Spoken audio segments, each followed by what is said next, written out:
आदित्य और माया अभी यह सोच ही रहे थे कि अब आगे क्या करना चाहिए। तभी अचानक मंदिर में गूंजती घंटी की आवाज ने उनकी होश उड़ा दिया। तेज, गहरी और अनजानी यह आवाज सुनते ही दोनों के रोंगटे खड़े हो गए। आदित्य, ये कैसी आवाज थी?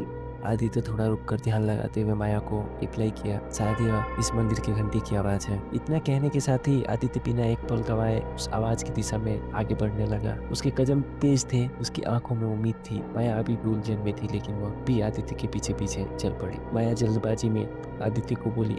आदित्य, नहीं समझी मैं तुम्हारी बात। तुम क्या कहना चाह रहे हो? आदित्य चलते चलते माया को बोला, देखो माया, अगर मंदिर की घंटी बज रही है तो इसका मतलब है कि वहाँ कोई मौजूद है। शायद कोई पुजारी, कोई भक्त, या फिर शायद नील, रोहन और शालिनी वहाँ पहुँच चुके हों। यह सुनते ही माया के कदमों में और तेजी आ गई। दोनों उस दिशा में बढ़ने लगे जहाँ से घंटे की आवाज आ रही थी। लेकिन जैसे जैसे वे आगे बढ़े, माहौल और अजीब होता गया। चारों तरफ धुंध फैलने लगी, पहले हल्की, फिर घनी और फिर इतनी गहरी कि रास्ता तक साफ दिखाई नहीं दे रहा था। माया घबराई हुई आदित्य से बोली। आदित्य, ये अचानक इतनी धुंध कहाँ से आ गई? क्या हमें यकीन है कि हम सही रास्ते पे जा रहे हैं?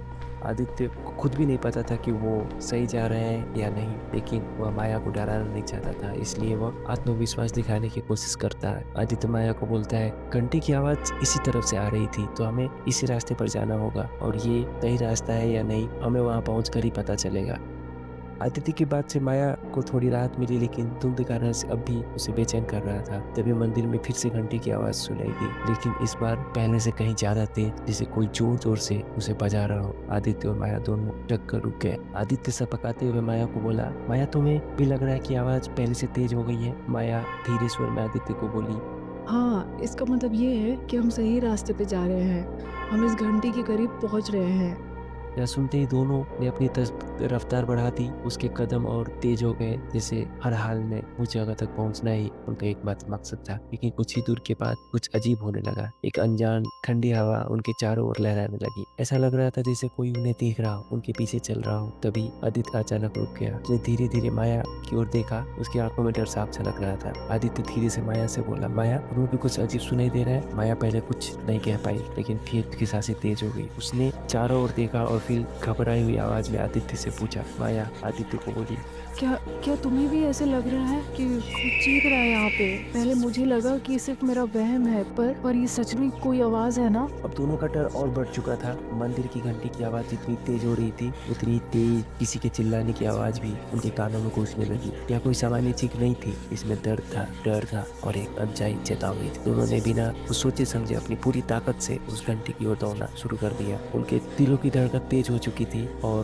पैर लड़खड़ा रहे थे, लेकिन वे रुक नहीं सकते। आखिरकार कुछ देर तक दौड़ने के बाद वे दोनों उस आवाज तक पहुंच गए, लेकिन जो उन्होंने देखा उससे उनके पैरों तले जमीन खिसक गई। उनके सामने चारों तरफ खंडहर फैले हुए थे, पुरानी टूटी फूटी दीवारें, समय की मार झेल रहे झुके कम खम्भे और जर्जर पत्थर। लेकिन इस वीरान जगह के बीचों बीच एक चीज अलग थी। वहाँ एक अकेला दरवाजा था, सही सलामत, बिना किसी टूट फूट के, जैसे किसी ने उसे अब तक सुरक्षित रखा हो। और ठीक उस दरवाजे के सामने जमीन पर खड़ा था एक पुराना घंटा, वही घंटा जिससे लगातार रहस्यमयी आवाज आ रही थी। माया ने आदित्य का हाथ कसकर पकड़ लिया। उसकी उंगलियां ठंडी पड़ चुकी थी। दोनों कुछ समझ पाते इससे पहले घंटा फिर से जोर जोर से बज उठा, लेकिन इस बार उन्होंने अपनी आंखों से देखा, कोई भी वहाँ नहीं था। घंटा खुद ब खुद बज रहा था। आदित्य सिहरते हुए माया को बोला, माया, ये घंटा ये खुद। लेकिन इससे पहले कि वह अपनी बात पूरी कर पाता, घंटी फिर से बज उठी और इस बार उसके साथ एक अजीब सी अज्ञात भाषा में घुल गई। भाषा कौन सी थी यह न तो आदित्य समझ सका न माया,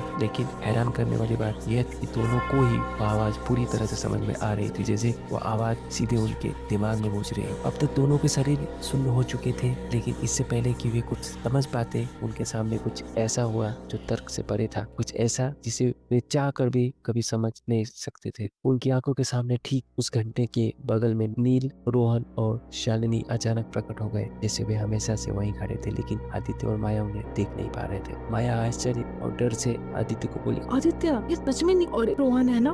आदित्य धीरे से माया को बोला, मुझे नहीं पता, लेकिन वे असली लग रहे हैं। आदित्य और माया दौड़कर अपने दोस्तों के पास जाने ही वाले थे कि तभी वही अजीब भाषा फिर से गूंजने लगी, लेकिन इस बार कुछ अलग था। इस बार नील, रोहन और शालिनी भी उसी भाषा को दोहरा रहे थे। उनके चेहरे पर कोई भाव नहीं था। उनकी आंखें काली पड़ गई थी, जैसे वो किसी के बस में। फिर अचानक घंटी एक और बार जोर से बजी और इसी के साथ रोहन की आंखों में एक पल के लिए चेतना लौटी। उसने कांपते हुए बहुत मुश्किल से अपने होठों को हिलाया और आदित्य की ओर देखा। उसकी आवाज हल्की थी लेकिन उसमें डर और चेतावनी का मिश्रण। रोहन आदित्य को बोला और सिर्फ इतना कह पाया, भाग जाओ, यहाँ से भाग जाओ। लेकिन इससे पहले कि वह कुछ और कह पाता, हवा अचानक से तेज हो गई। धूल और मलबे ने चारों ओर एक तूफान खड़ा कर दिया। सब कुछ धुंधला हो गया, हर चीज कांपने लगी जैसे भूकंप आ गया हो और एक जोरदार गूंज के साथ अंधेरा छा गया। ठीक उसी पर माया ने घबरा कर आदित्य से कहा। माया ने आदित्य को बोला, आदित्य आदित्य मेरा फोन कनेक्ट हो गया है। मैंने इमरजेंसी हेल्पलाइन पर कॉल कर दिया है और वो हमें बचाने के लिए आ ही रहे हैं। आदित्य कुछ कहने ही वाला था कि अचानक चारों तरफ की दुनिया झटके में घूमने लगी। फिर सब कुछ काला पड़ गया, वीडियो फीड ब्लैक हो गई और इसके बाद बस एक गहरा सन्नाटा था। जब रेस्क्यू टीम वहां पहुंची तो उन्होंने केवल 2 चीजें देखी। उनको बस 2 चीजें मिली, माया का मोबाइल और नील का कैमरा, जिसे आदित्य पूरी घटना रिकॉर्ड कर रहा था। लेकिन आदित्य, माया,